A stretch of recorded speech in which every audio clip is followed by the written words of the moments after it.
सभापति महोदय, पाकिस्तान के खिलाफ लड़ते हुए अपनी जान देने वाले महावीर चक्र विजेता ब्रिगेडियर उस्मान हो या पाकिस्तान के पैटर्न टैंक उड़ाने वाला परमवीर चक्र विजेता वीर अब्दुल हमीद हो, वो भी तो इसी जमीन के लिए अपनी जान दे रहा था ना।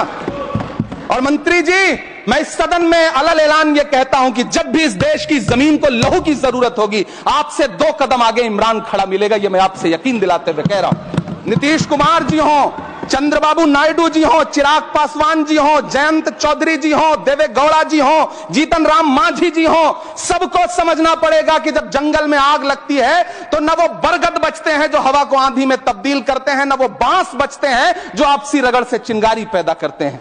हम ही को कातिल कहेगी दुनिया, हमारा ही कत्लेआम होगा। हम ही कुएं खोदते फिरेंगे, हम ही पे पानी हराम होगा। सन 1947 में दिल्ली की जामा मस्जिद की तारीखी सीढ़ियों पर खड़े होकर के भारत रत्न मौलाना अबुल कलाम आजाद साहब ने कहा था कि मुसलमानों कहां जा रहे हो, यह है तुम्हारा मुल्क, यहां तुम्हारे आबाओ अजदाद की कब्रें हैं। उस वक्त मौलाना आजाद की ये सदाएं सुन करके लोगों ने अपने सरों की गठरियां उतार करके रख दी थी। आज उसी दिल्ली में मौजूद देश की संसद में एक बिल आया है जो हमसे उसी जामा मस्जिद की सीढ़ियों के सबूत मांगेगा, जो उन्हीं सीढ़ियों के पास अपनी कब्र में सोए हुए मौलाना आजाद को फिर से कब्र से सदा देनी पड़ेगी कि ये जो कब्र है वो मेरी कब्र है, ये किसी सरकार की जागीर नहीं है। सभापति महोदय, मैं जहां खड़ा हूं इसी संसद भवन के सामने सड़क के उस पार अपनी कब्र में सोए हुए भारत के पूर्व राष्ट्रपति फखरुद्दीन अली अहमद की कब्र है। शायद अब उस कब्र से भी सदाएं आए कि यह कब्र मेरी कब्र है, यह सरकार की जागीर नहीं है।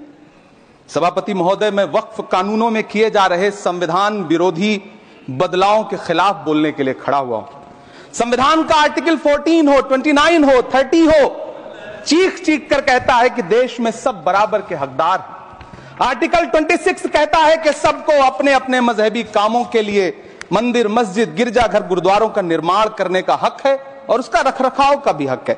लेकिन डॉक्टर बाबा साहब अंबेडकर के संविधान को हर दिन कुचलने वाली यह सरकार देश के मुसलमानों से नफरत में इतनी अंधी हो गई है कि खुलेआम देश की संसद में देश सरकार के माइनॉरिटी मिनिस्टर साहब और होम मिनिस्टर साहब झूठ बोलते हैं और देश को गुमराह करते हैं। झूठ शब्द असत्य बोलते हैं। सरकार ने इस बिल का नाम उम्मीद रखा है।